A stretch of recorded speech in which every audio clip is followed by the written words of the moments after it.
The city of Providence is Rhode Island's economic and cultural center. And as we continue to develop new economic opportunities and focus on job creation and retention, we need to provide a systemic, long-term approach to reversing the increased traffic congestion that we experience in the city on a daily basis in the metro area, which is really a fundamental obstacle to economic progress and a really important factor in improving the quality of life in our city.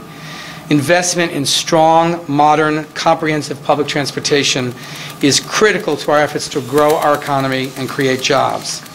In 2006, I brought together a group of community leaders to start thinking about how we could go about building a more robust, effective public system of transportation.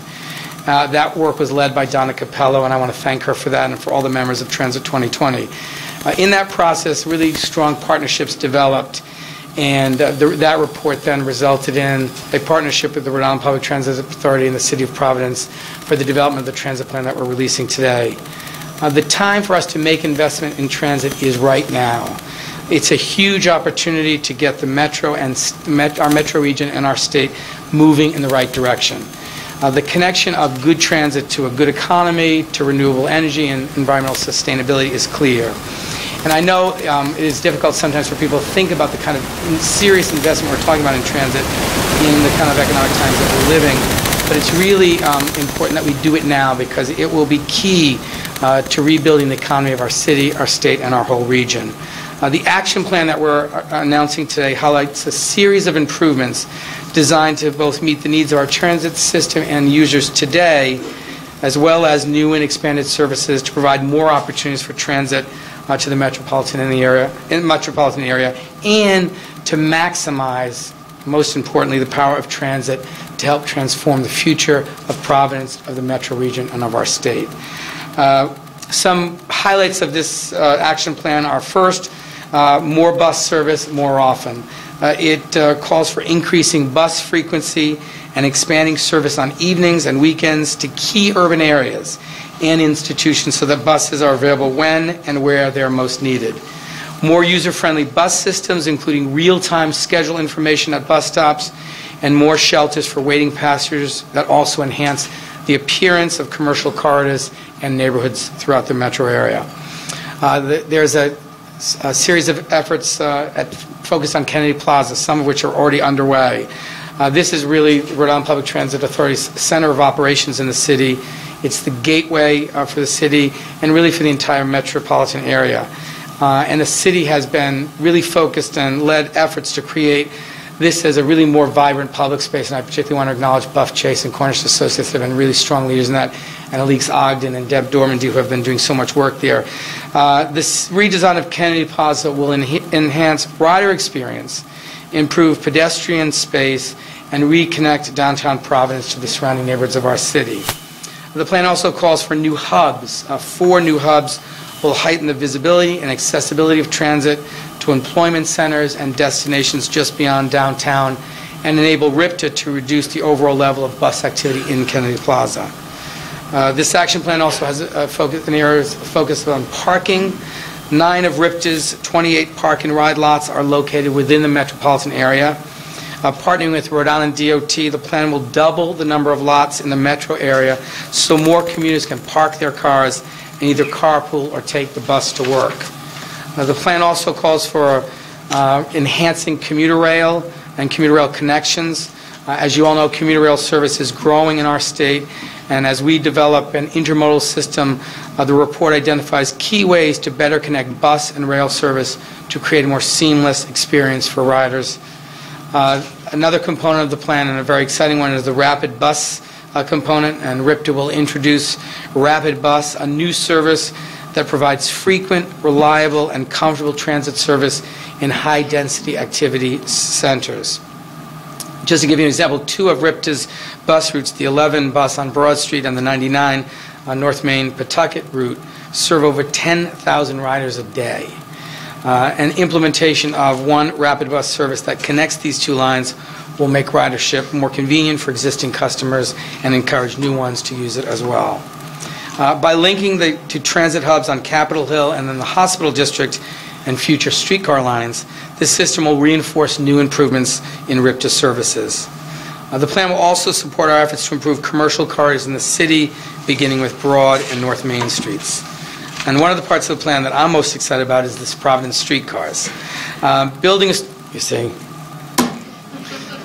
streetcar system in our region will provide reliable, frequent, and comfortable transit services that promotes walkable urbanism and will be a catalyst for economic development in our area.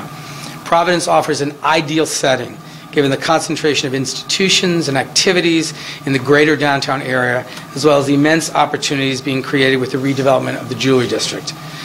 To enhance the transit system and economic vitality of the metropolitan area, a streetcar concept has been proposed to serve as a circulator within a roughly 2-mile corridor in downtown Providence.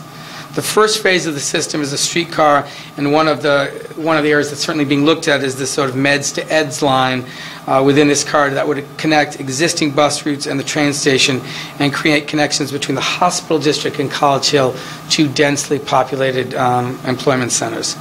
This would help people not only get to and from work and to and from school and home, but also improve the way people experience the city, events and restaurants and museums, performing arts centers, medical facilities, and other important city destinations.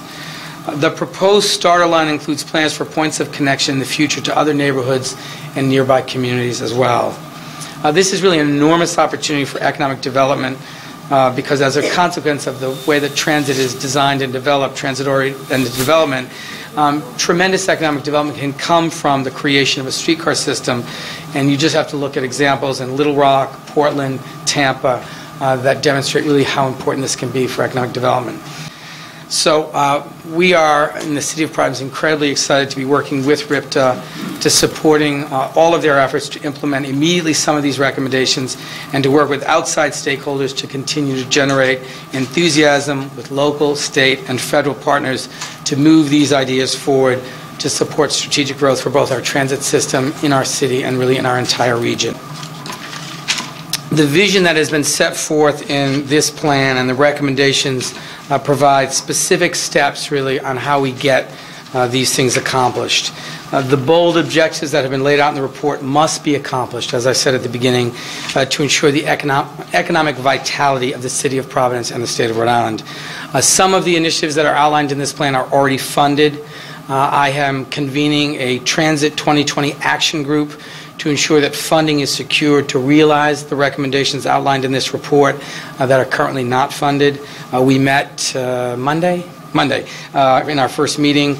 The action group comprises metro area mayors and representatives from the General Assembly, financial and real estate sectors, community groups, institutions, and environmentalists.